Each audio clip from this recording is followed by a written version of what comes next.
Kasus judi online kian marak. Mirisnya, usia anak-anak hingga remaja semakin banyak bermain judi online.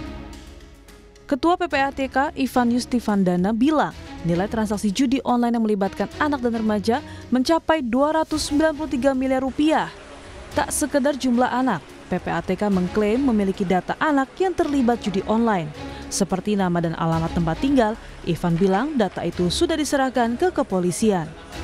Dan secara keseluruhan, dari usia kurang dari 11 tahun sampai 19 tahun, ada 197.054 peserta atau anak gitu ya. Total depositnya 293,4 miliar rupiah dengan transaksi berjumlah 2,2. Komisi Perlindungan Anak Indonesia KPAI merekomendasikan agar satuan pendidikan bisa menangani seandainya anak terlibat judi online. Sebab ini berpotensi menjadi anak-anak yang berhadapan dengan hukum. Namun, tak hanya itu persoalannya. Judi online yang makin merajalela konon dikendalikan oleh sosok berinisial T yang disebut kebal hukum.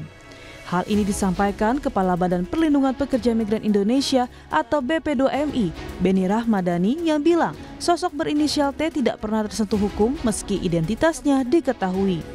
Menurut Beni, sosok T mengendalikan judi dan scamming online di Indonesia dari Kamboja. Untuk hal ini, saya menyatakan di depan Presiden, Panglima TNI dan Kapolri, sebetulnya sangat mudah untuk menangkap siapa aktor di balik bisnis judi online di Kamboja dan siapa aktor di balik scamming online. Saya cukup menyebut inisialnya T aja paling depan lah. Yang kedua saya nggak perlu sebut, dan ini saya sebut di depan Presiden. Boleh ditanya kepada Pak Menko, Pak Mahfud MD saat itu, ya Presiden kaget, Pak Kapolri kaget, agak cukup heboh rapat terbatas saat itu. Orang ini adalah orang yang selama Republik ini berdiri mungkin tidak bisa disentuh oleh hukum. Mohon maaf dengan segala hormat. Saatnya negara mengambil tindakan tegas, tidak hanya menyeret para calo kaki tangan, tapi mampu hukum menyentuh para bandar, para tekong, mereka yang kita kategorikan sebagai penjahat, penjual anak bangsa yang selama ini mengambil keuntungan dan pesta pora dari bisnis haram perdagangan manusia. Atas pernyataannya soal sosok inisial T, polisi yakni Mabes Polri pun menjadwalkan pemanggilan Kepala Badan Perlindungan Pekerja Migran Indonesia BP2MI Beni Rahmadani hari ini. Maka langkah-langkah Polri dalam hal ini oleh Barreskrim, Direktorat Tipidum akan melakukan langkah-langkah untuk memanggil, ya, dalam hal ini adalah terhadap saudara